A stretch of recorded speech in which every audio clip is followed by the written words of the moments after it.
Oke. Selamat malam Mbak Fitri, Mbak Sri Lestari, Mbak Siti Nuraini. Nah, kita alhamdulillah bisa bertemu ya tahun 2016.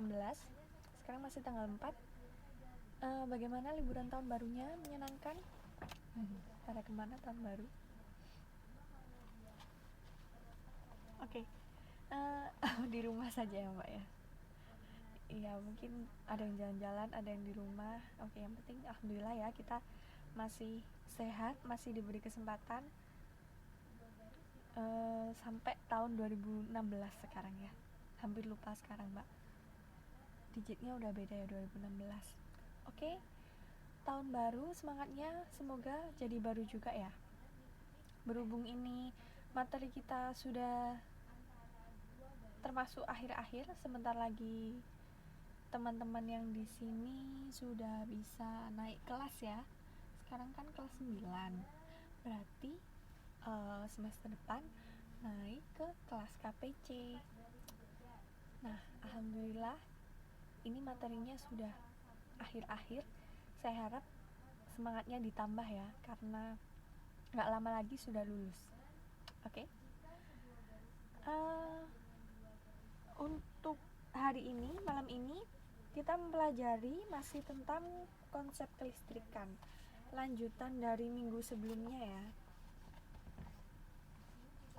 Kita pelajari kan modul paket B tentang materi dan zat.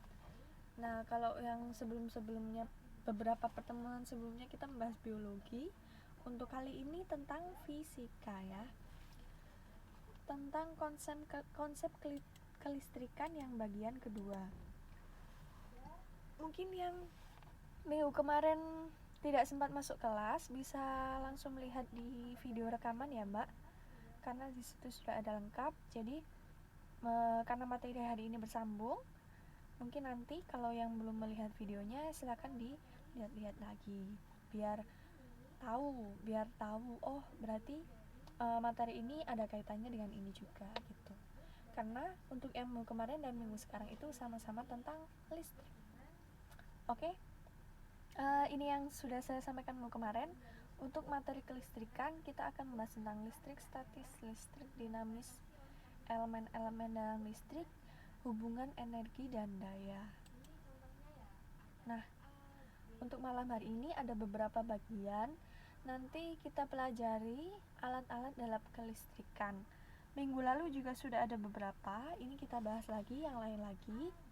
Kemudian nanti juga ada hukum dan beberapa hitungan dalam kelistrikan. Nah, materi tentang kelistrikan ini erat sekali hubungannya dengan kehidupan rumah tangga kita sehari-hari mungkin. Jadi kayak kuat arus listrik, lalu benda ini bermuatan apa, seperti itu. Kayak barang-barang seperti ini yang ada di gambar ini. Nah, mungkin ini sebagian besar sudah kita lihat di rumah kita masing-masing. Kayak gitu. Oke. Bisa mengikuti ya, suara saya lancar kan ya Mbak Fitri, Mbak Sri Lestari? Oke, sip. Yang pertama, ini mungkin yang minggu lalu nggak masuk nanti bisa dilihat lagi videonya ya biar lebih tahu. Kalau minggu lalu kita ada membahas tentang alat listrik namanya ammeter. Mungkin masih ingat Mbak Siti Nuraini atau Mbak Sri Lestari? Mbak Fitri kayaknya minggu kemarin belum sempat masuk ya, atau sudah masuk ya? Saya lupa kemarin siapa saja yang masuk. Oke. Kalau minggu lalu itu ada alat namanya ammeter. Itu fungsinya untuk mengukur kuat arus. Sekarang kita bisa tahu tentang ada alat namanya voltmeter. Voltmeter itu fungsinya untuk mengukur kuat beda potensial listrik.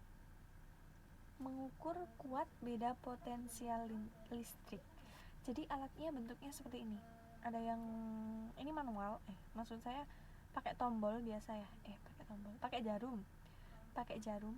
Jadi kayak timbangan berat badan itu ya Mbak, yang masih tradisional. Jadi pakai jarum gini. Kalau beda potensial listriknya banyak, jadi jarumnya semakin ke arah kanan kayak gitu.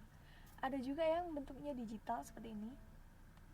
Nah, jadi ini nanti ada kabel yang dicolokkan ke alat ini, lalu angkanya bisa menunjukkan barang ini beda potensial listriknya sekian. Satuannya nanti ini V, volt, namanya volt, makanya alatnya namanya voltmeter.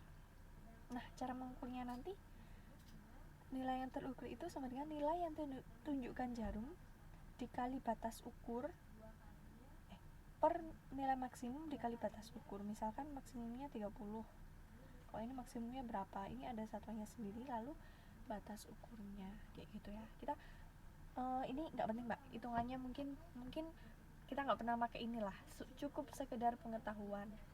Kalau bertemu alat yang seperti ini, oh itu namanya voltmeter. Sebenarnya hampir mirip dengan ammeter, cuman bedanya di sini.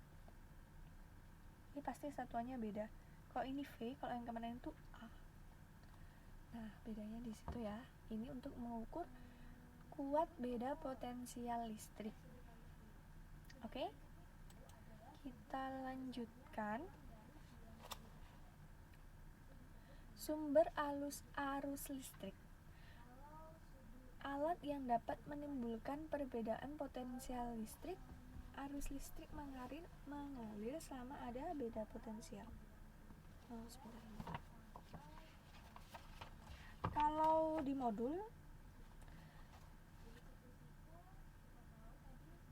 paket 2 ini ada di halaman lanjutan dari yang kemarin. Ini ada di halaman 91 ya, Mbak.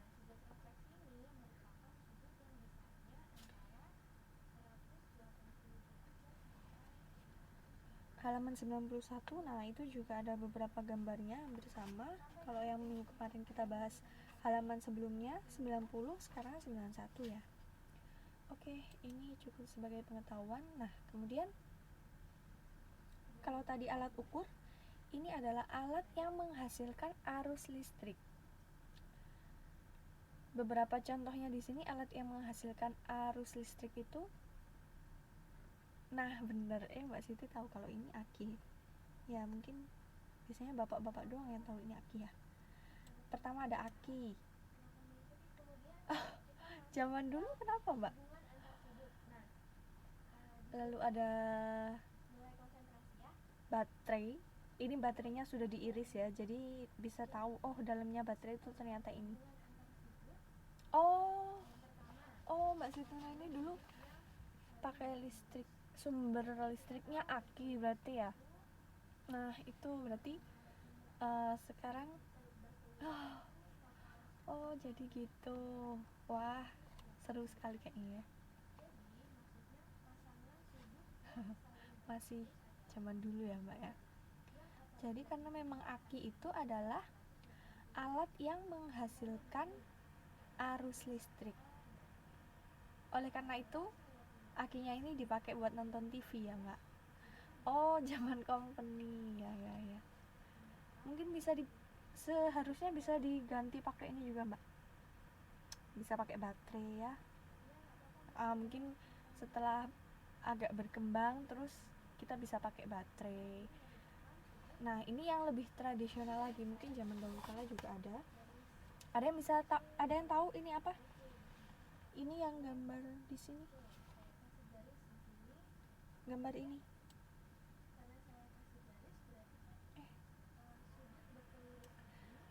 Ini aki ya, sudah jelas.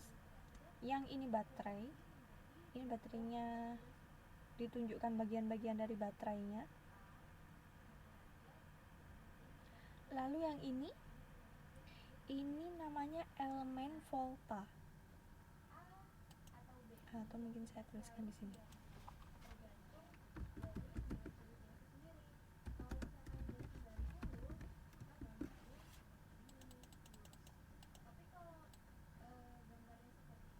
Ini namanya elemen volta.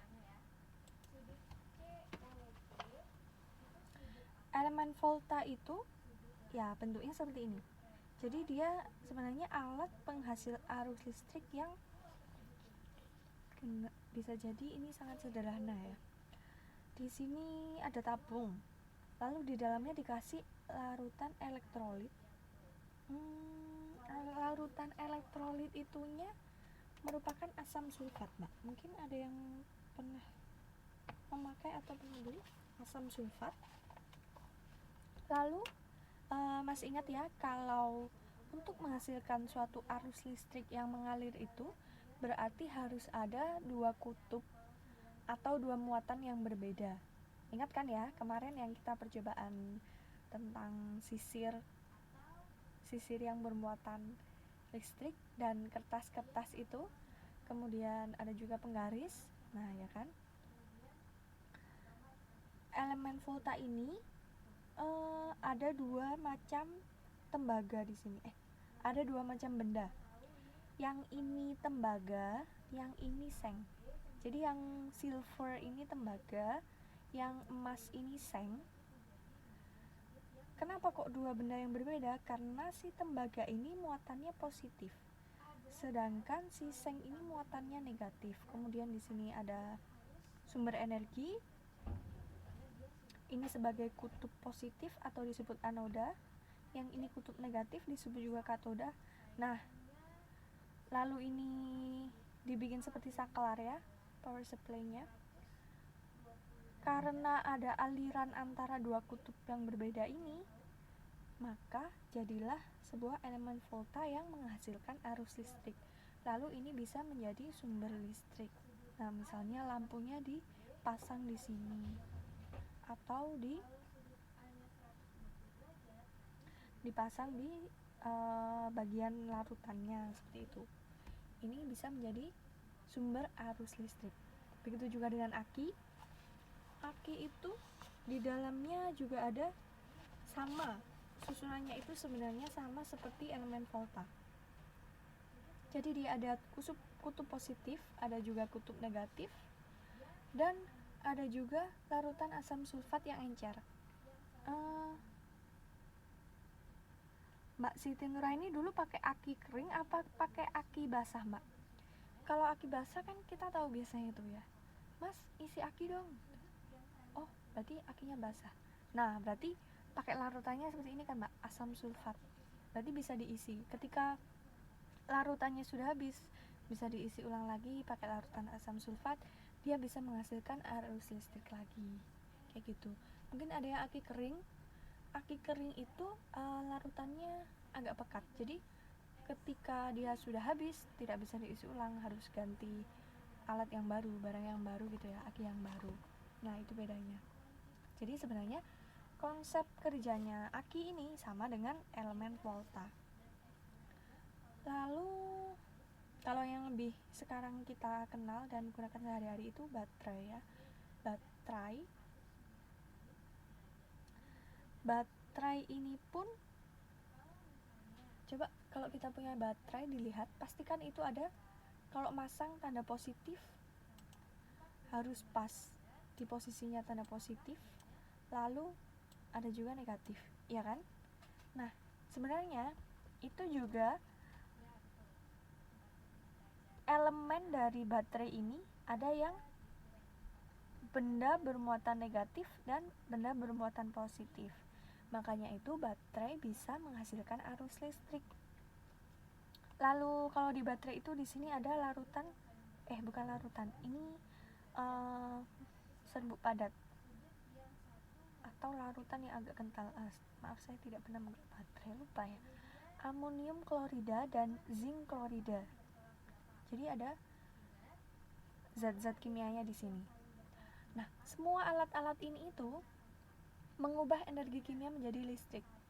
Kita lihat kan, di sini ada amonium klorida, ada zinc, ada karbon.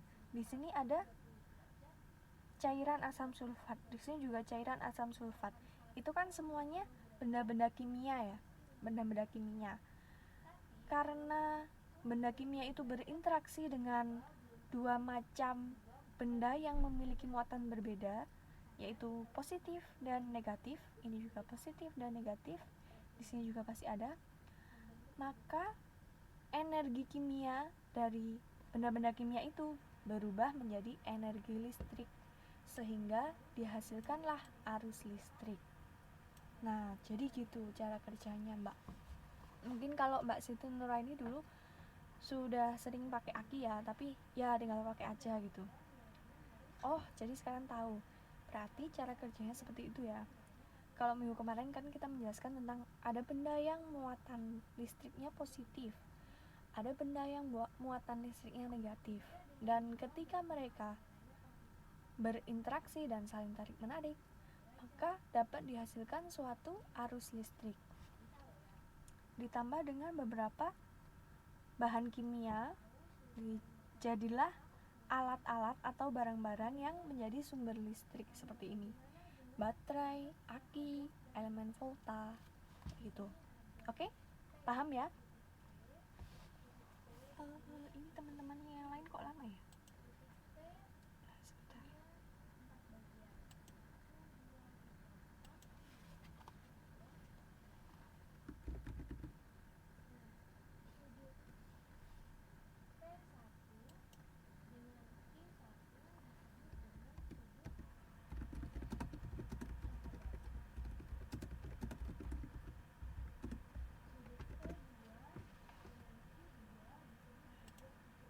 Oke.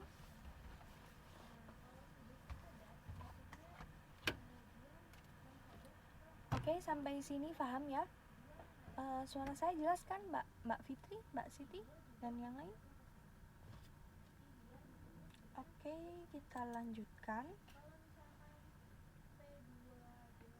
Nah, selanjutnya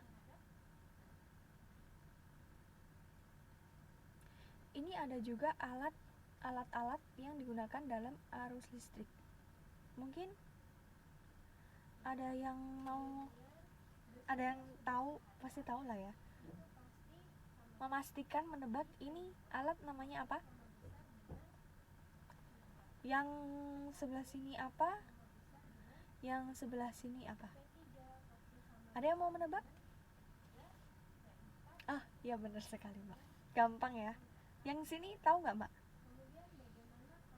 Iya, benar sekali. Oke, kita buka. Alat yang pertama ini namanya saklar. Fungsinya memutus dan menghubungkan arus listrik. Ya, ini gampang ya. Di rumah kita juga banyak sekali saklar. Kemudian alat yang kedua ini sekring. Iya, benar sekali, Mbak. Sekring ini fungsinya mencegah kebakaran jika konsleting dan membatasi kelebihan beban. Mungkin kalau kita tahu, satu rumah itu biasanya ada satu, kalau nggak salah ya, sekringnya. Kalau saklar ini banyak karena dia menghubung arus listrik, jadi bisa memutus atau menghubungkan. Kalau memutus berarti dia lampunya mati. Kalau menghubungkan, nah nanti dia nyala lampunya. Kalau sekring fungsinya di sini mencegah kebakaran jika konsleting. Jadi sekring ini terdiri dari beberapa elemen yang bisa mengkontrol untuk mencegah kebakaran jika konsleting dan membatasi kelebihan beban. Maksudnya listrik yang dihabiskan di rumah itu ya, kelebihan bebannya bisa dibatasi dengan sekring ini. Oke, gampang ya. Kemudian ini ada pengertian dari aliran listrik. Pengertian dari aliran listrik yang pertama ada namanya GGL. Ini cukup sebagai pengetahuan saja, tidak perlu dihafal, nggak apa-apa, yang penting kita tahu. GGL itu lupa, saya nggak tulis singkatannya. Ini ada di modul ya, Mbak. Modulnya itu halaman 92.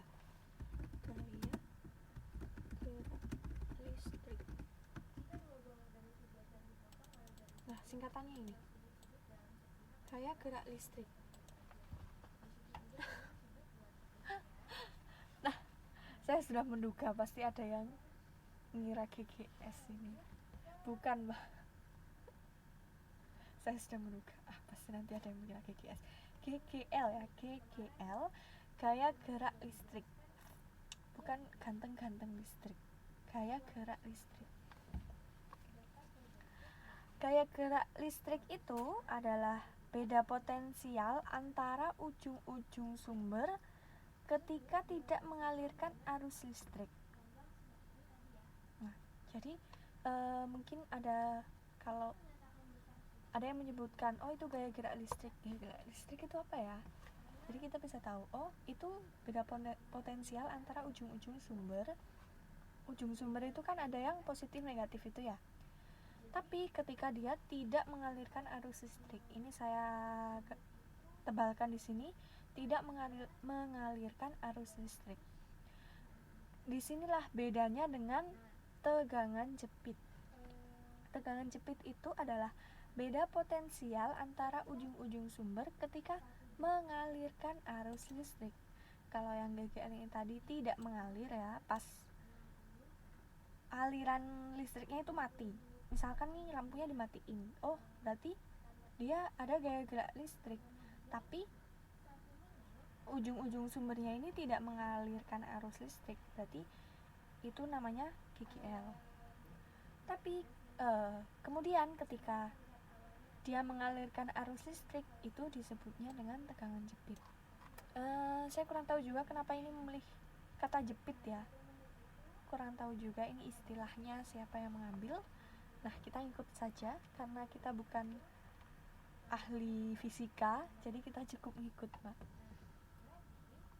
Tegangan jepit artinya seperti itu.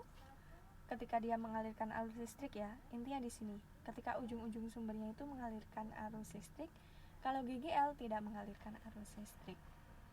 Oke? Gampang ya. Ya, selamat malam Mbak Airin. Nah, langsung bergabung saja Mbak. Kita melanjutkan bab yang minggu lalu. Oke, kalau di modul halaman 92 ya Mbak. Oke. Gampang ya ini mengingatnya. Kalau GGL itu tidak mengalirkan arus listrik, kalau tegangan jepit dia mengalirkan arus listrik. Oke, kita lanjutkan dulu. Nah, bisa nyala. Mbak lihat nggak? Ini nyala loh. Loh, kok yang ini nggak nyala?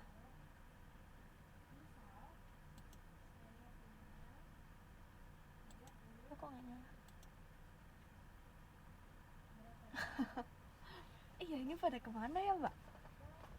Wah, tahun barunya belum selesai kayaknya Mbak. Masih tanggal 4 sih. Nah, ini kalau tadi kita ada alat-alat dalam listrik, ada beberapa pengertian tentang istilah-istilah dalam kelistrikan. Sekarang kita belajar tentang rangkaian listrik. Rangkaian listrik ya, bisa dilihat di sini. Aduh, ini kenapa satu doang yang nyala ya? Oke. Rangkaian listrik itu ada dua macam. Ada rangkaian seri, ada rangkaian paralel.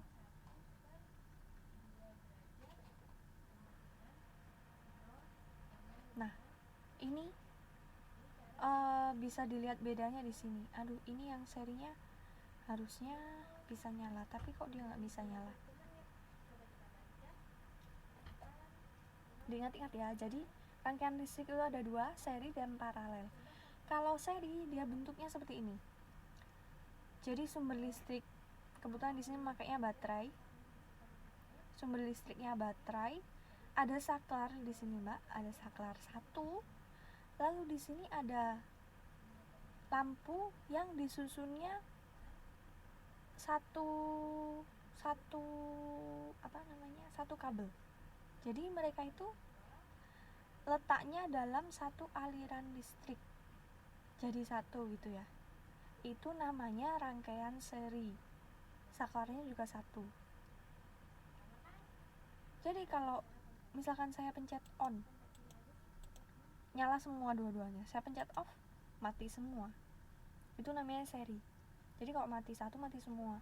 Nyala satu, nyala semua gitu ya. Iya, bisa, boleh dibilang gitu Mbak, satu jalur. Jadi kabelnya cuma satu gitu ya. Kemudian kalau yang paralel, ini kelihatan kan ya, ada yang nyala ada yang mati ya, kelihatan kan? Kalau yang paralel itu jalurnya berbeda-beda. Ya boleh ya kalau dibilang jalur. Di sini sumber listrik, di sini ada rangkaian, stret. Dia punya kabel sendiri dan punya saklar sendiri. Ini ada tandanya S2, lampu 1, lampu 2, lampu 3. Ini lampu 4, lampu 5. Kalau yang saklar ini dinyalakan, lampu 1 sampai 3 yang nyala. Tapi yang ini tidak ikut nyala. Masukkan wizik, animasi dan keepnya ke musik. Oh, kok di saya bisa ya mbak? Di mbak Siti Nurani nggak bisa ngeliat ya? Ya, waalaikumsalam mbak Santi. Oke, nggak apa-apa mbak. Oh, kirain bisa. Kok di saya bisa ya mbak? Oke, kalau gitu gini. Ini kan ada saklar di sini. Saklar ini punyanya lampu 1, lampu 2, dan lampu 3. Kalau misalkan saya pencet on, lampu 1 sampai 3 ini nyala, tapi lampu 4 dan 5 ini tidak nyala. Nah, lampu 4 dan 5 ini saklarnya yang ini. Kalau saya pencet on, 4, 5 ini nyala, 1 sampai 3 ini nggak ikut nyala. Jadi, dia punya jalur yang berbeda-beda. Yang 4 sama 5 jalurnya ini, yang 1, 2, 3 jalurnya ini. Nah, rangkaian listrik yang seperti ini namanya rangkaian paralel. Intinya, tidak semua lampu atau benda-benda yang menyala di sini dihubungkan hanya oleh satu saklar. Jadi kalau satu saklar dimatikan, semuanya nggak ikut mati. Tergantung saklar mana yang terhubung dengan lampu tersebut. Kayak gitu ya, jelas banget kan ya bedanya rangkaian seri dan rangkaian paralel. Nah, nanti coba dilihat di videonya ya mbak, kalau nanti sudah saya upload. Kalau nanti sudah selesai kelas kita upload, nanti yang ini bisa nyala. Tapi cuma satu. Mungkin beda-beda ya mbak. Ada yang fisiknya bisa, ada yang enggak. Oke, nggak apa-apa. Jadi yang penting paham ya, sudah jelas bedanya. Kalau rangkaian tersebut tanpa cabang, kalau rangkaian paralel itu bercabang-cabang. Jadi kalau lampu di rangkaian seri mati satu mati semua. Tapi kalau lampu di rangkaian paralel mati satu, belum tentu yang lainnya ikut mati. Tergantung dia ikut jalur yang mana. Kayak gitu ya mbak. Oke, sampai sini paham? Ada yang mau ditanyakan dulu sebelumnya?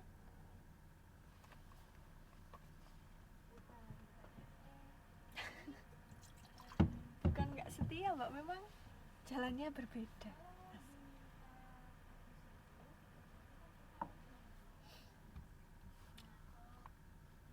Iya boleh lah. Yang seri ini sehidup semati. Satunya hidup, lainnya hidup. Satunya mati, sayangnya mati. Kalau yang paralel ini bukan nggak setia mbak, tapi memang jalan kita berbeda. Oke, paham ya? Gampang ya membedakannya. Kita lanjutkan. Nah, keuntungan rangkaian paralel. Keuntungan yang pertama, beda potensial antara ujung-ujung setiap alat listrik sama dengan tegangan sumber, berapapun alat listrik yang digunakan. Jadi, ujung-ujung setiap alat listrik itu beda potensialnya sama dengan tegangan sumber, berapapun alat listrik yang digunakan. Keuntungan yang kedua, tiap alat listrik dapat dinyalakan secara bebas tanpa mempengaruhi alat-alat listrik yang lain. Jelas ya kalau keuntungannya ini. Ini berhubungan tentang beda potensial tadi. Jadi, berapapun lampunya, tegangannya itu sama dengan tegangan sumber. Jadi nggak beda-beda, maksudnya lampu ini sekian, lampu ini sekian, enggak, tapi tetap sama. Kalau keuntungan yang kedua, seperti yang kita bahas tadi, jadi kalau satu lampu dimatikan, yang lainnya ikut terpengaruh jadi mati. Nah, karena bukan jodoh ya Mbak, kalau kata Mbak Sinta ini. Bukan, memang jalannya beda Mbak, kan gak harus jodoh. Oke, jadi ini keuntungan rangkaian paralel. Kemudian, nah, ini kita akan membahas sedikit tentang hukum-hukum dalam kelistrikan dan beberapa perhitungan. Yang pertama nanti ada hukum Ohm. Bacanya biasa saja ya, Ohm. Bukan Mbak, Ohm. Biasa saja bacanya. Hukum Ohm. Kemudian hukum Kirchhoff. Ini namanya aneh seperti ini sebenarnya nama penemunya. Mungkin namanya Ohm siapa, saya lupa, tidak membuka buku-buku lagi, jadi lupa Ohm siapa nama lengkapnya. Lalu ada namanya Bapak Kirchhoff, dia juga menciptakan sebuah hukum dalam kelistrikan. Lalu nanti kita akan sedikit menghitung tentang daya listrik dan energi listrik.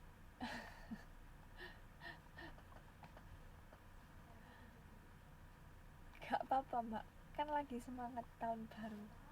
Gak apa-apa Mbak, tenang saja. Ya, nanti kita bahas tentang hukum Ohm, hukum Kirchhoff, daya listrik, dan energi listrik. Oke? Yang pertama, hukum Ohm.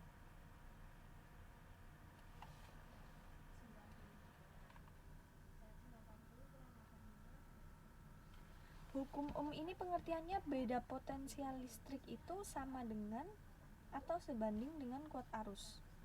Nah, padahal kita tahu kalau beda potensial itu dilambangkan dengan V. Sebanding dengan kuat arus dilambangkan dengan I. Nah, rumusnya seperti ini.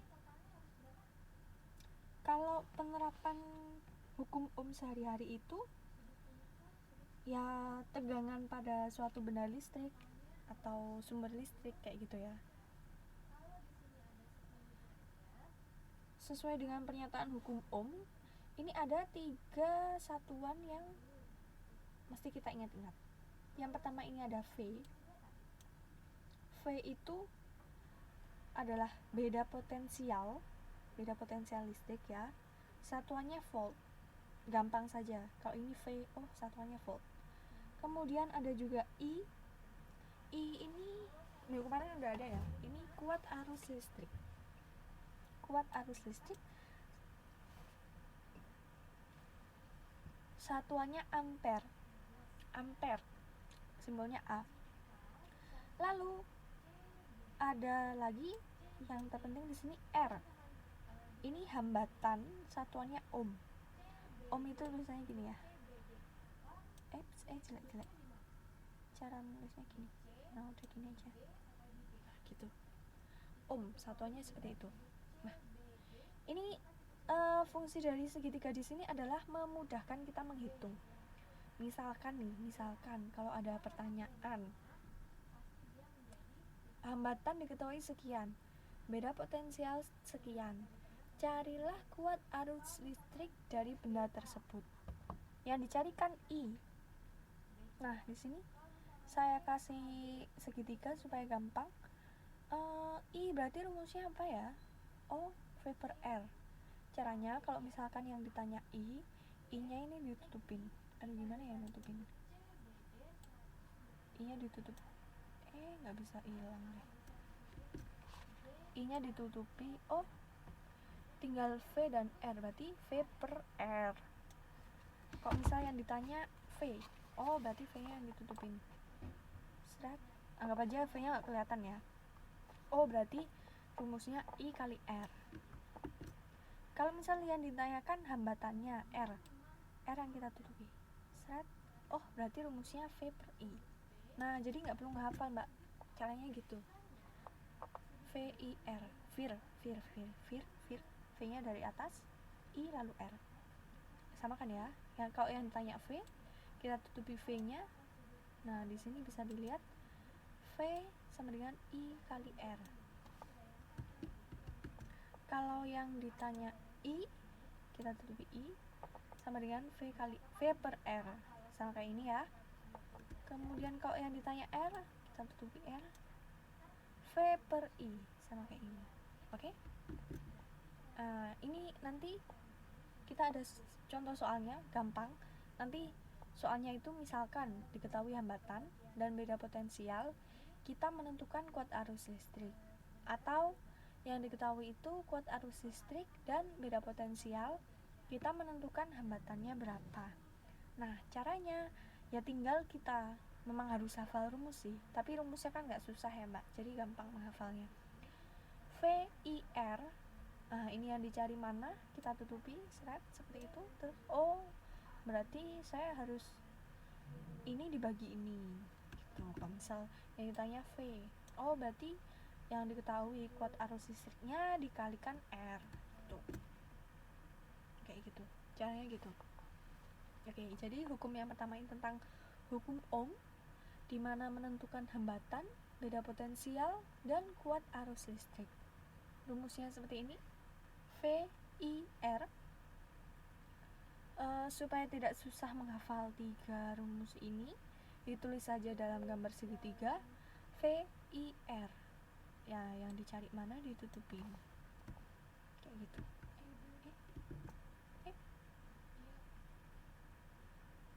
Apa ini? Oke. Kenapa dia seperti ini?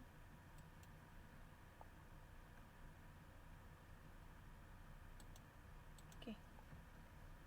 Sampai sini paham? Atau ada yang ingin ditanyakan dulu, silakan.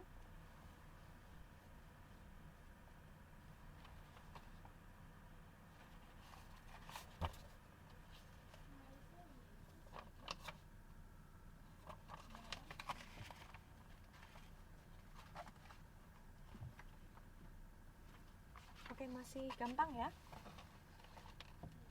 Mbak Fitrinya kok jadi 2? Gampang ya untuk yang ini, paham kan? Kalau sudah, kita masuk ke contoh soal. Nah, tenang saja, ini nggak sesusah matematika kok mbak, tenang saja. Rumusnya juga nggak banyak, jadi kayak gitu tadi, ada 3 satuan VIR. Kalau kita ditanya salah satunya, kita tinggal mencari. Cara mencarinya bisa dengan membagi atau dikalikan. Nah, bagi atau kalinya tergantung yang dicari apa tadi. Oke? Contoh soal yang pertama, ada soal seperti ini. Jika ujung-ujung sebuah penghatar yang berhambatan 5 ohm, ini soalnya mana ya? Ada nggak di sini?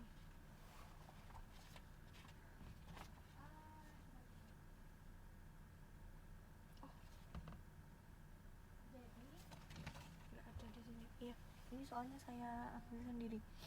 Misalnya ada benda hambatannya 5 ohm, diberi beda potensial 1,5 volt. Tenang aja mbak, nggak banyak kok mbak rumusnya. Pelan-pelan ya, kita coba soalnya dulu. Hambatannya 5 ohm, beda potensialnya 1,5 volt. Maka berapakah kuat arus listrik yang mengalir? Nah, kalau ada soal kita tulis dulu. Diketahui 5 ohm ini apa ya? Itu R besar. Kita tulis deh, R sama dengan 5 ohm. 1,5 volt ini apa ya? Dia beda potensial. Beda potensial itu V. Kita tulislah V sama dengan 1,5 volt. Yang ditanya kuat arus. Kuat arus itu I kan? Berarti yang ditanya I. Jawabannya I sama dengan apa tadi? Kalau yang ditanya I yang kita tutupi berarti apa? V per R ya, gampang kan?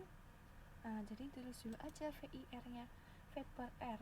Tulislah kita I sama dengan V per R. V-nya 1,5, R-nya 5. Sudah tinggal dimasukkan saja. Terus coba kita hitung beneran.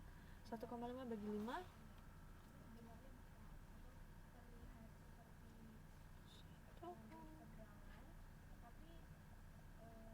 Nah, bener. Hasilnya adalah 0,3. Satuannya karena itu satuannya A, kita tulislah di sini 0,3 ampere. Sudah gitu doang, Mbak. Gampang kan? Nah, yang penting kita teliti di sini. Ada soal begini. Diketahui 5 ohm. 5 ohm ini apa ya? Oh, itu R. Saya tahu itu R. Ditulis dulu R. 5 ohm. Lalu beda potensial. Oh, beda potensial itu V. Ditulis dulu. 1,5 volt. Yang ditanya apa ini? Oh, kuat arus listrik. Ditulis dulu I. Nah, kalau sudah begini, kalau sudah ada tulisan seperti ini, kita pasti lebih gampang. Tinggal memasukkan I sama dengan V per R. V-nya tinggal masukkan 1,5, R-nya 5. Sudah jadi deh. 0,3 ampere. Gampang kan? Nggak perlu bingung dulu Mbak Airin. Ini gampang sekali kok. Oke? Coba soal yang kedua ya. Loh, yang bawah nggak kelihatan. Pada saat ujung-ujung sebuah penghantar berhambatan 50 ohm diberi beda potensial, ternyata kuat arus listrik mengalir 50 ampere. Nah, ini kita tahu di sini. Ini R, lalu yang ini 50 ampere ini I. Nah, ditulis dulu deh.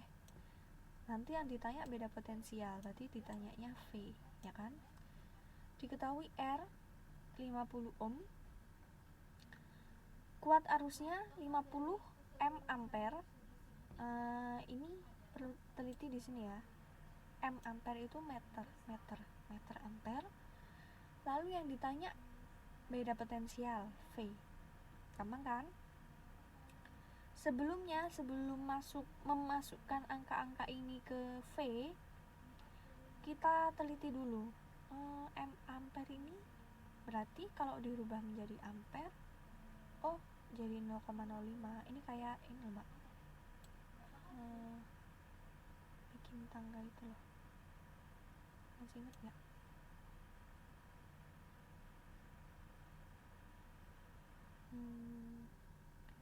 Liter, desiliter. Ini misal meter dan sebentar, 0,05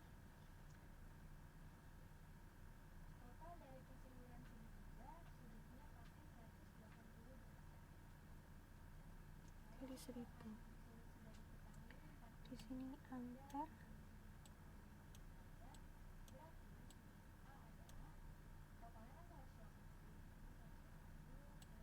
satunya ampere, ini ampere, dan lain-lain. Ini nanti bingung deh. Tenang aja, nanti kalau di soal saya nggak pakai satuan seperti ini biar nggak bingung ya. Nanti saya tulisnya langsung aja diketahui 0,05 ampere. Kalau masih meter ini harus diubah ke ampere. Nah, meter ke ampere itu kan 50 dibagi 1000.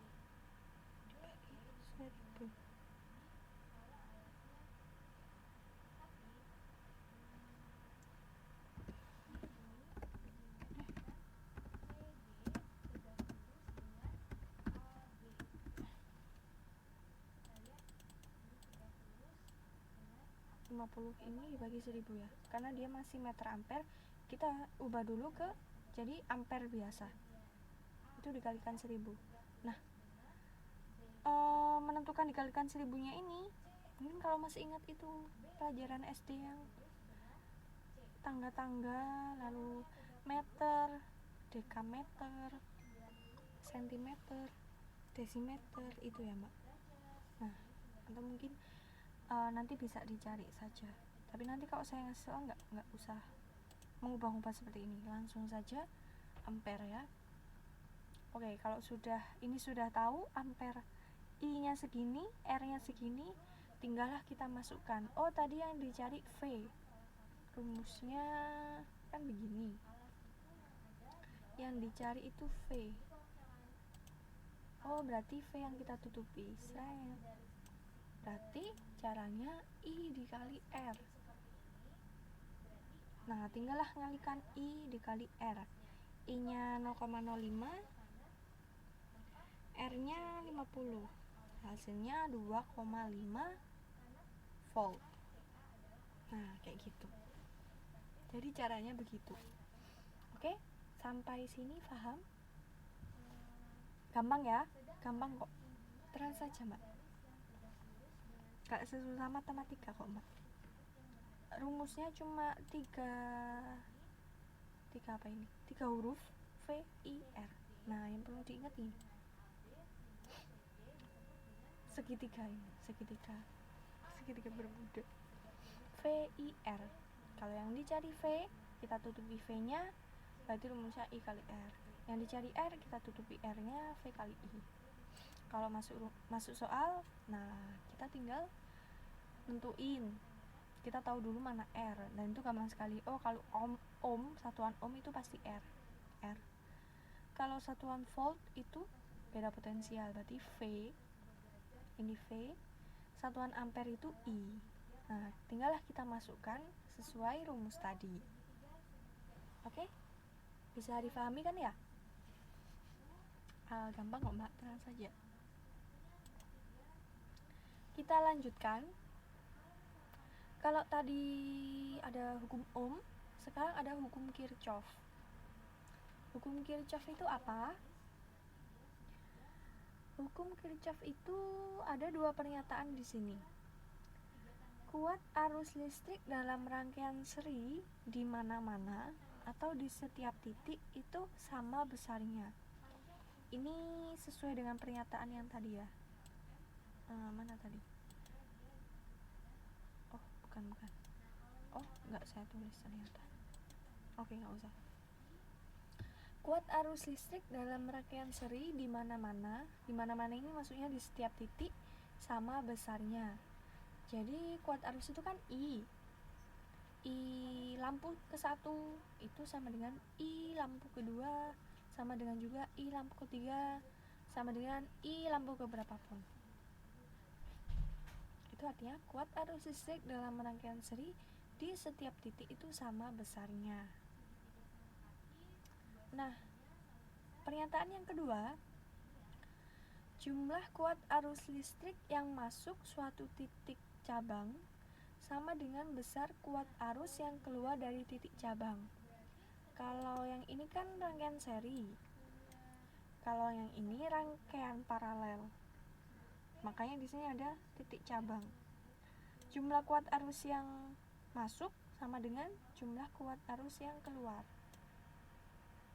Karena tadi seri, jadi kuat arus di setiap titiknya itu sama. Tapi kalau paralel, kuat arus yang masuk, arahnya masuk, itu sama dengan yang arahnya keluar. Gambarnya seperti ini nih. Nah, misalnya kayak gini. Ini misalkan ada dipakai lampu di sini, tapi arahnya masuk titik cabang. Jadi jumlah kuat arus nomor 11 dan 12 ini itu kalau dijumlahkan sama dengan jumlah kuat arus 13, 14, 15. Jadi gini loh, Mbak.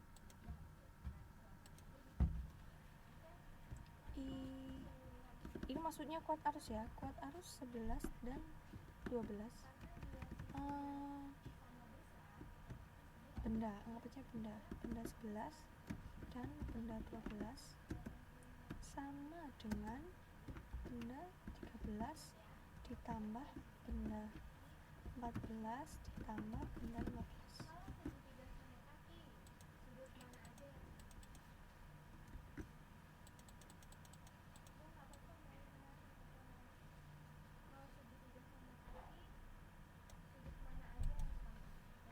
kuat arus di benda 11 ditambahkan dengan kuat arus di benda 12, hasilnya sama kayak kuat arus di benda ke-13 ditambah benda ke-14 dan kuat arus benda ke-15. Nah, jadi pernyataan dari hukum Kirchhoff itu menyatakan kalau rangkaian seri di titik-titiknya semua sama, kalau rangkaian paralel, kuat arus yang masuk titik cabang itu sama dengan kuat arus yang keluar titik cabang. Ini kalau di sini ada seperti ini sigma ya. Sigma ini menyatakan jumlah. Jadi jumlah kuat arus, ikan kuat arus yang masuk sama dengan jumlah kuat arus yang keluar. Ini dan ini sama dengan ini. Misal ini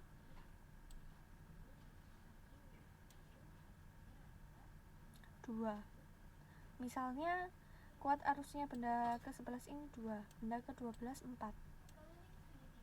Berarti bisa jadi atau pastinya ini kan 2 tambah 4 kan 6.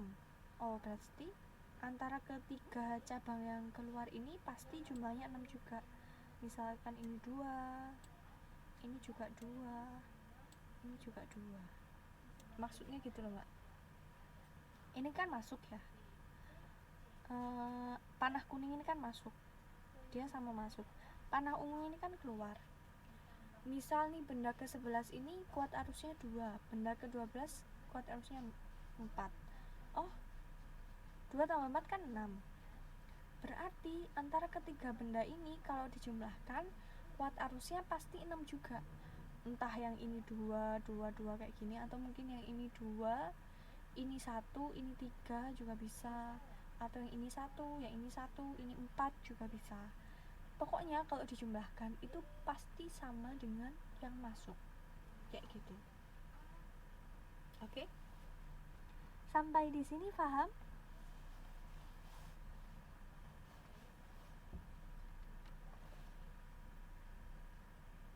Sip. Gampang ya cara mengingatnya. Hukum Kirchhoff ada rangkaian seri dan rangkaian paralel. Oke. Kemudian iya, atau saya pindah saja ya, Mbak ya.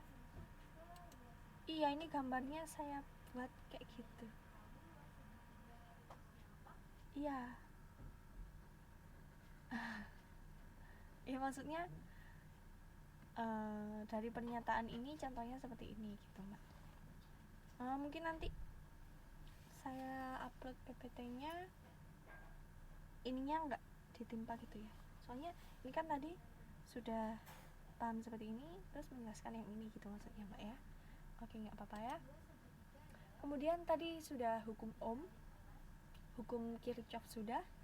Sekarang ada sedikit rumus lagi, sedikit kok, Mbak, tenang aja. Ini juga hampir sama kayak tadi kan, cuma 3 huruf ya, 3 huruf. Ini adalah perhitungan tentang daya listrik. Rumusnya nggak kebaca ya, Mbak?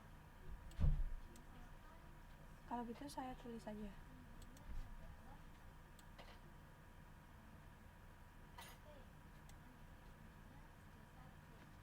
Kebaca nggak rumusnya?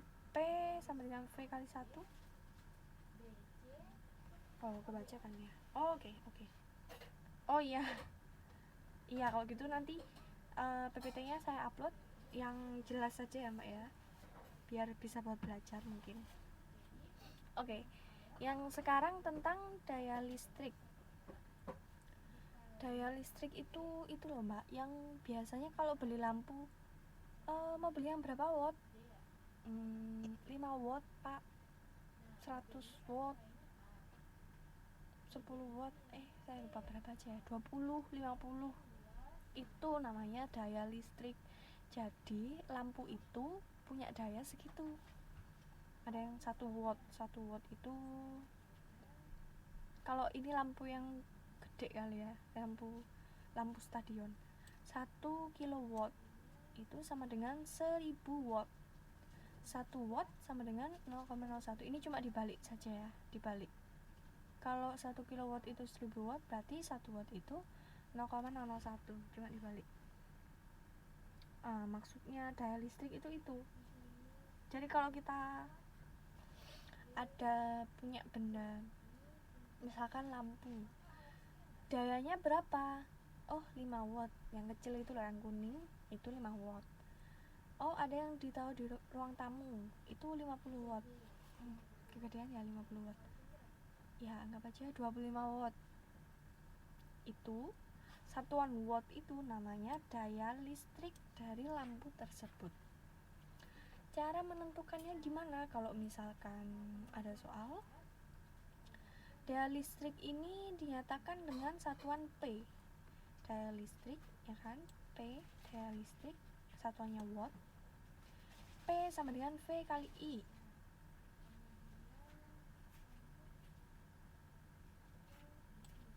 P, kok jelek banget. Saya bikinkan segitiga lagi.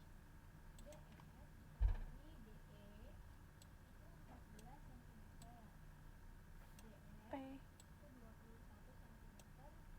sekali. V kali I.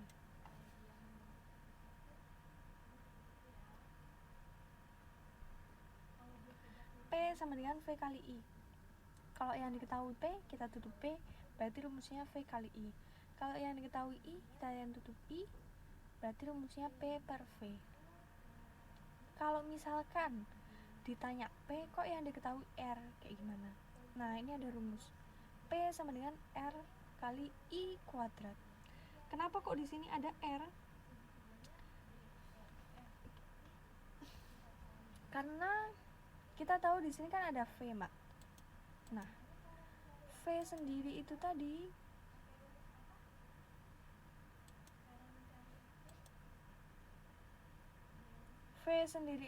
rumusnya kan I kali R. Jadi masih berhubungan dengan rumus sebelumnya. V itu kan I kali R. Nah, kita hafal ya, I kali R. I kali R, I kali R. V itu kan I kali R. I kali R. Nah, jadi kalau misalkan ditanyain P, tapi kok yang diketahui R, oh kita bisa pakai rumus yang ini.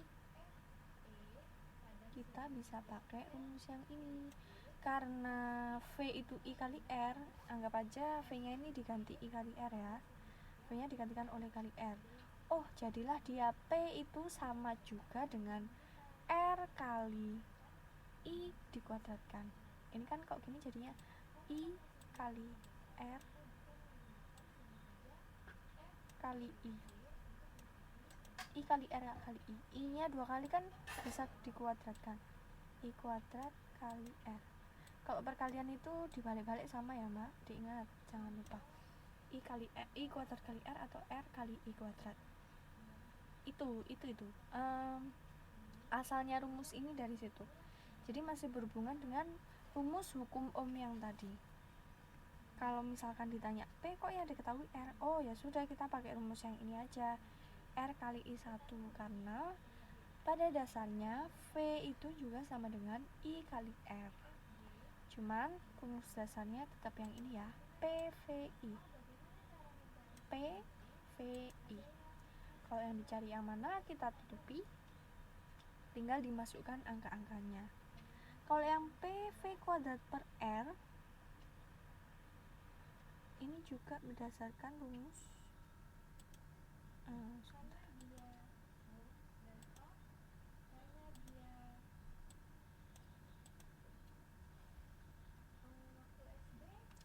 I kan V per R.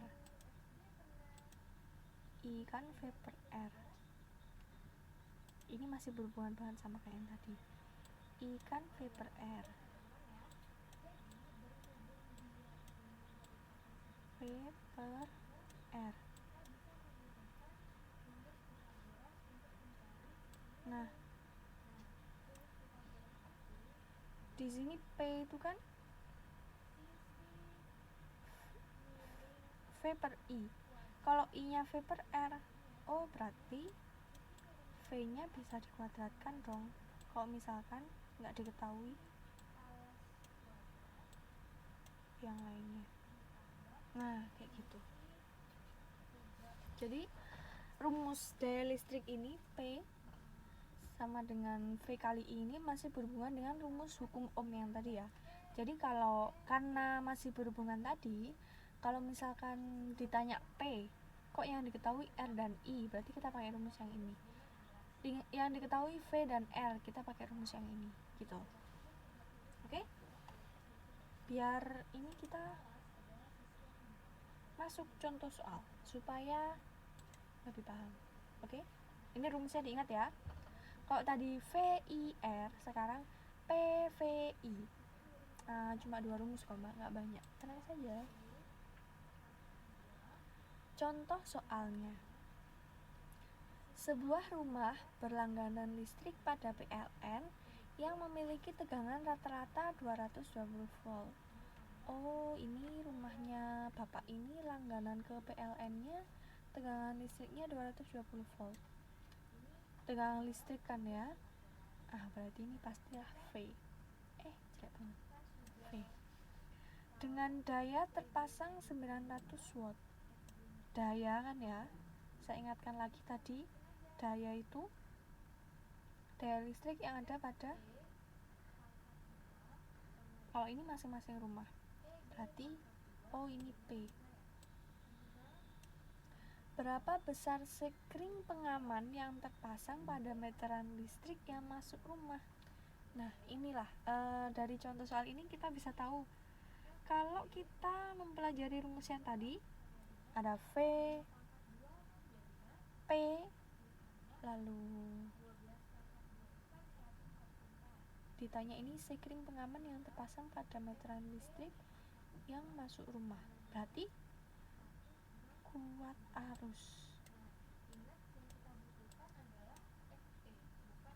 arus. Nah kalau kita bisa dan tahu perhitungan seperti ini, kita bisa tahu bagusnya kita pasang sekring rumah kita itu berapa ya. Lalu tegangan listrik yang sesuai untuk kebutuhan rumah kita itu berapa ya, dayanya berapa, kayak gitu. Fungsinya mempelajari fisika kelistrikan itu seperti itu. Oke, kita tulis dulu. Ini yang diketahui V 220 volt, lalu P 900 watt. Maka besar sekring pengaman berarti kuat arus listrik maksimal yang masuk ke jaringan rumah adalah P. Diketahui P sama V. Kita lihat rumus dulu. Diketahui P sama V, ditanya I. Karena yang ditanya I, nah kita tutupi I nya ya. Ngapa aja ini gak kelihatan ya mbak. Kita tutupi I, berarti rumusnya adalah P per V. P per V, ya kan? P per V. P nya berapa? 900 watt kita tulis. V nya 220 volt kita tulis. Ditulislah, tinggal dimasukkan lalu dibagi. Coba hitung beneran. 900 dibagi 220, 4,09, bisa disingkat 4 ampere. Berarti sekringnya pengaman untuk sekring itu kuat arusnya harus 4 ampere, kayak gitu. Gampang gak ya?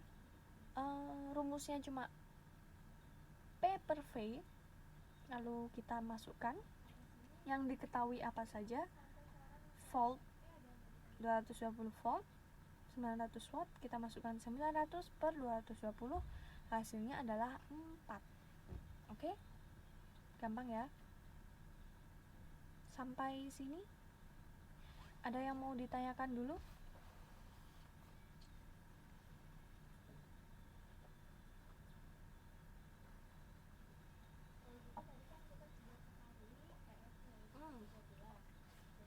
Yang lainnya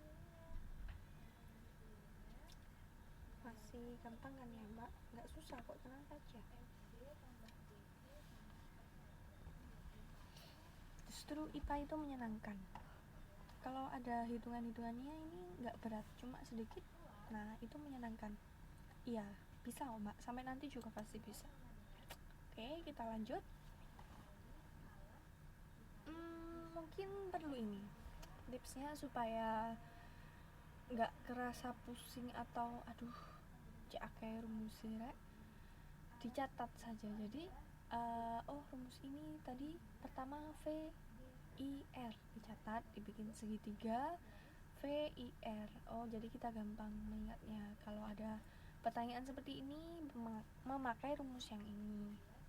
Lalu ditulis lagi tadi PVI, ditulis PVI dengan segitiga seperti yang tadi saya tuliskan. PVI, berarti kalau ada soal seperti ini pakai rumus ini. Daya listrik yang tadi ohm, hambatan. Sekarang kita belajar tentang energi listrik. Energi listrik itu artinya energi yang dihasilkan oleh benda-benda bermuatan listrik dan dapat mengalir melalui suatu penghantar atau konduktor. Gampang ya, energi yang dihasilkan oleh benda bermuatan listrik, yaitu namanya energi listrik. Satuan energi listrik adalah joule atau kWh, kilowatt hours. Ini karena ini terlalu rumit ya, kita bilang kilowatt hours. K ini kan kilo, W tadi kan watt dari daya listrik tadi, H ini maksudnya hours, bahasa Inggris dari jam.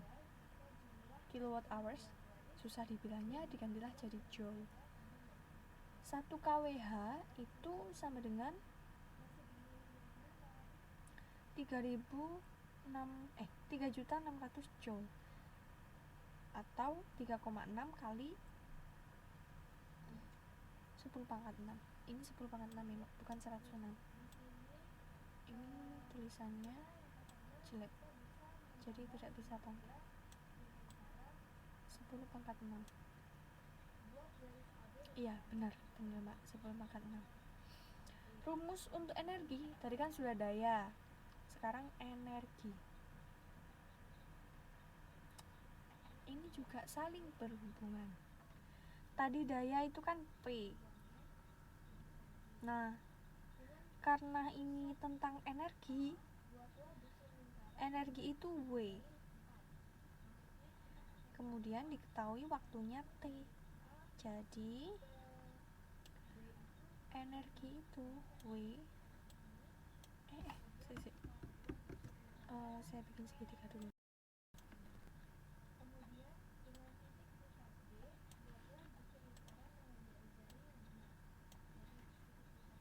Saya bikinkan ini biar gampang. W ini kan energi listrik. W itu sama dengan P kali T. Nah, P itu daya listrik sama kayak yang tadi. T itu waktunya second ini detik ya, tahu kan ya, second itu sama dengan detik, bukan menit, bukan juga jam, tapi detik. Jangan salah ya, kalau satuan waktu dalam hitungan matematika, fisika, kimia itu pasti detik, bukan memakai jam. Jadi yang jadi panutan itu detik di sini, karena hitungannya kan per detik, 1, 2, 3 gitu, jadi nggak ngitung jam. Lalu daya tadi tetap P, satuannya watt. Lalu energi satuannya joule. Nah, makanya tadi saya bilang kenapa ditulis saja supaya gampang. Rumusnya segitiga tadi, yang pertama ada VIR. Jadi kalau ada soal seperti ini diketahuinya R sama V, berarti kita pakai rumus yang ini. Kalau ada soal seperti tadi diketahuinya P sama V, berarti kita pakai rumus yang ini. Kalau yang diketahui P sama T, berarti kita pakai rumus yang ini. Soalnya dia pasti menanyakan tentang energi listrik. Sedangkan energi listrik itu kan W, rumusnya P kali T. gitu, Mbak. Oke? Caranya sama. Kalau misalkan yang ditanya W ditutupi W-nya, berarti rumusnya P kali T. Yang ditanya di sini kan P sama dengan berapa? Kalau ditutupilah P-nya W per T. Kalau yang ditanya waktunya T, ditutupi T-nya. Oh, rumusnya W per P. Oke? Kita coba di... Nah, ini penggabungan dari ketiga rumus yang sudah... Iya, bener, Mbak. Gampang kan kalau kayak gini? Dibikin segitiga gini. Gampang banget. Kalau yang dicari apa? Pokoknya yang dicari itu ditutupi. Biar kita gampang. Oh, berarti rumusnya itu P kali T. Kalau jajaran gini dikalikan lah. Ini tanda kali lah anggapannya. Pokoknya kalau jajaran ya tinggal dikalikan. Tapi kalau dia ada yang di atas, ada yang di bawah ini, oh alah, berarti ini ya cukup dibagi saja sesuai ini. Gampang loh, W per T kayak gitu. Oke ya. Kemudian tadi kan kita sudah mempelajari tentang rumusnya hukum Ohm. Ada juga rumusnya daya. Ada lagi rumus yang barusan energi. Hebring itu apa, Mbak ya?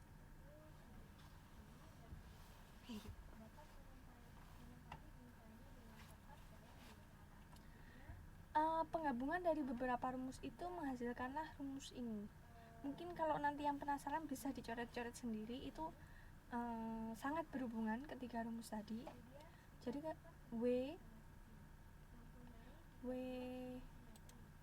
W tadi kan P kali T. Nah, saya tulis saja. W tadi kan sama dengan P kali T. Nah, P sendiri itu sama dengan V per I. Oh, berarti sama aja. W itu sama dengan V jelek banget, maaf. V kali I kali T. Maksudnya penggabungan rumus itu cuma gitu loh. Jadi Hebring itu apa ya, Mbak? Maaf, saya nggak tahu. Jadi cukup digabungkan saja. W itu karena W sama dengan P kali T, kita tahu kalau P-nya itu VI. Oh, berarti bisa juga dikatakan ini kita nggak harus pakai rumus ini ya. Maksudnya ini cuma supaya tahu. Oh, bisa juga dikatakan W itu sama dengan VIT. Oke. Ini penggabungan rumus ini sebagai pengetahuan saja. Mungkin nanti kalau di soal saya nggak sering mengeluarkan yang seperti ini. Tapi yang ditandai kotak ini boleh dicatat juga. Ya, ini bisa jadi mungkin di ujian nasional nanti keluar. Tapi nggak perlu dihafal ya, tenang aja. Yang penting yang dibentuk segitiga tadi. Kemudian karena V itu sama dengan I kali R, maka bisa dikatakan juga W itu I kali R kali I kali T. Ini lanjut terus ya.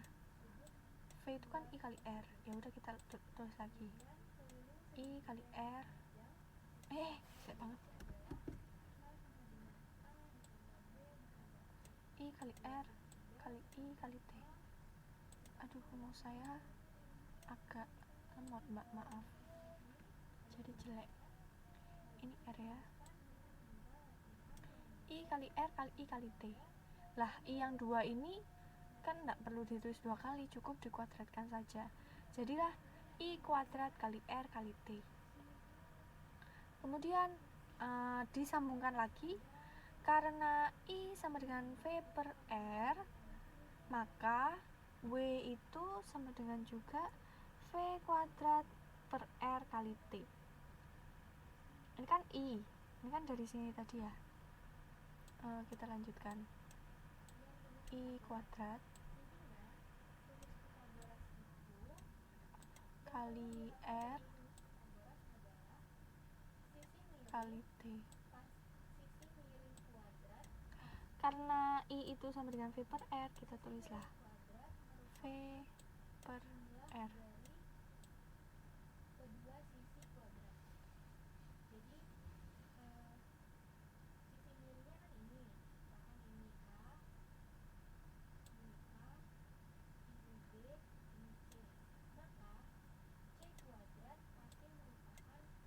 Nah, ini nggak perlu dihafal ya yang ini. Cukup yang kotak-kotak itu cukup diketahui saja.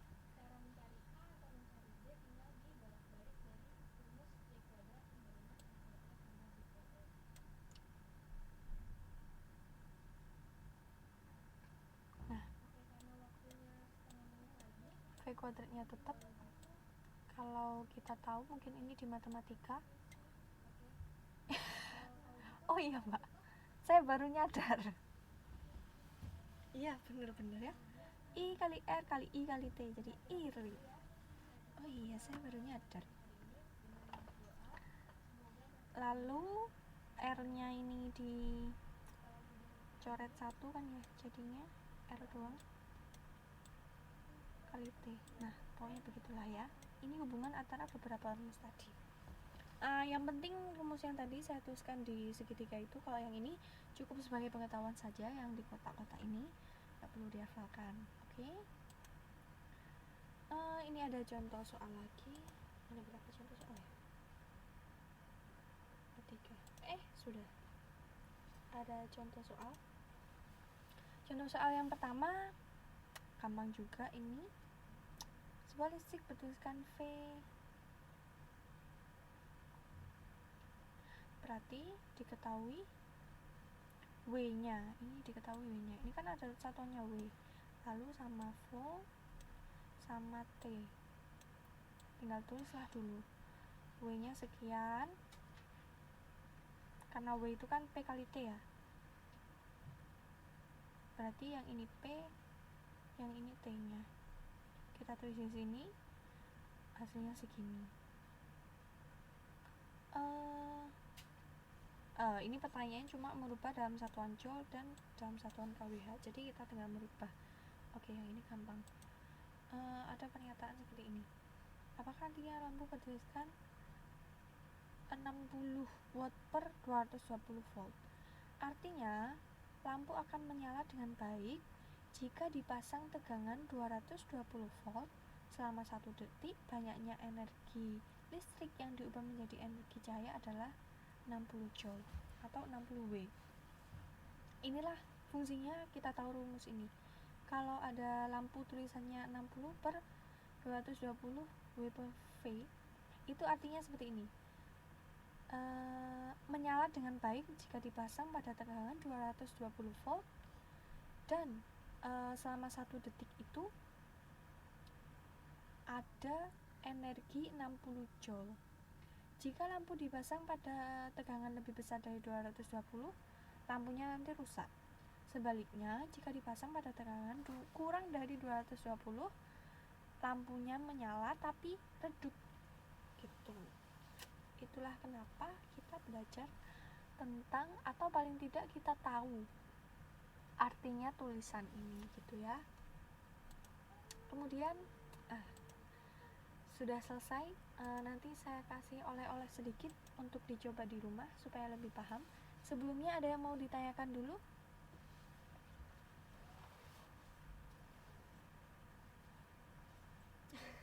Iya lah mbak,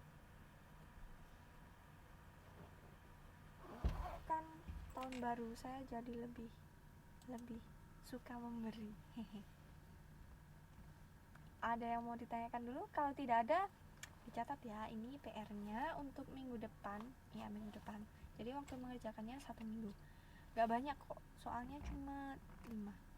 Soal yang pertama seperti ini. Ini sudah saya tandai mana-mana yang harus dihitung, mana yang harus dimasukkan rumus. Yang saya tebalkan di sini 220 volt 2 ampere selama 180 detik. Tentukan besar energi listrik. Jadi saya minta dicari energi listriknya. Kemudian hambatan sekian, mengalir arus listrik sekian ampere. dayanya berapa. Oh ini dayanya berapa. Soal nomor 1, 2. Nomor 3 ada sekian kolom. Energi listrik. Energi listrik kan, saya bukakan lagi, masa udah lupa mbak. Energi listrik kan W energi listrik. Oke, nanti kan bisa buka slide-nya lagi mbak kalau mengerjakan. Oke, ini untuk soal nomor 1, 2. Nomor 3-nya mencari kuat arus, gampang-gampang kok, tenang saja, gampang semuanya. Kemudian nomor 4 ini soal nggak berhitung, soal menjawab biasa. Seorang petugas PLN bisa menggunakan karena nanti dikasih penjelasan. Ini juga nomor 5 ini tentukan muatan masing-masing benda. Yang nomor 4 dan 5 ini dan salah satunya ini termasuk materi yang minggu lalu ya, jadi ada yang berhubungan dengan materi minggu lalu. Oke. Nanti pengumpulannya seperti biasa, nggak susah seperti biasa. Kalau yang lebih gampang ngetik ya diketik di Word lalu dikirim di email. Kalau nggak pakai ya boleh, nanti mbaknya jawab kayak gitu boleh, terserah mbak, nanti dijelaskan jawabannya kenapa kok begitu. Nanti aja mbak, ini PR mbak, nggak perlu digarap sekarang, mbak Siti rajin sekali. Oke, kalau yang kesulitan di Word nanti bisa ditulis di buku, di foto, dikirim ke Facebook kayak biasanya ya. Oke. Terima kasih. Soalnya cuma 5, PR-nya cuma 5, nggak banyak ya. Nanti saya posting lagi di grup supaya teman-teman juga tahu yang tidak masuk. Terima kasih atas kehadirannya semuanya. Semoga ilmu yang kita pelajari malam hari ini bermanfaat tentang kelistrikan ya. Semoga bermanfaat buat kehidupan sehari-hari. Oke, karena tadi di awal dengan doa, kita akhiri juga dengan doa. Silakan berdoa menurut agama dan kepercayaan masing-masing.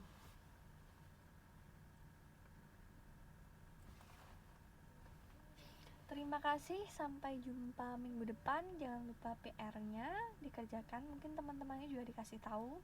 Nanti juga saya posting di grup. Mungkin ada yang tidak melihat postingan, nanti dikasih tahu juga ya. Oke, terima kasih semuanya. Selamat malam.